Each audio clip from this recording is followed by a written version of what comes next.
মার্কিন chip giant এনভিডিয়ার কাছে বিশ্বের সবচেয়ে দামি কোম্পানির খেতাব হারানোর ঠিক 2 দিন পরই তা পুনরুদ্ধার করেছে সফটওয়্যার জায়ান্ট মাইক্রোসফট। যুক্তরাষ্ট্রে এনভিডিয়ার শেয়ার মূল্য 3.5% কমে যাওয়ার পরপরই তালিকার শীর্ষস্থান থেকে ছিটকে পড়ে এই চিপ নির্মাতা। এর ফলে কোম্পানিটির বাজার মূল্য কমে এসেছে $3,20,000 কোটি।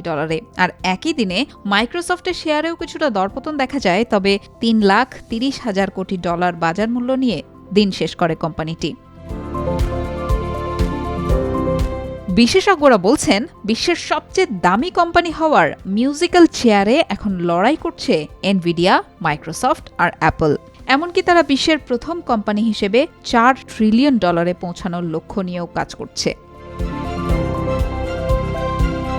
সাম্প্রতিক মাসগুলোয় শেয়ার বাজারে বড় উত্থান দেখেছে এনভিডিয়া, যেখানে বেশিরভাগ কৃতিত্ব কৃত্রিম বুদ্ধিমত্তা ভিত্তিক পণ্য বিকাশে কোম্পানিটির প্রাথমিক বিনিয়োগের।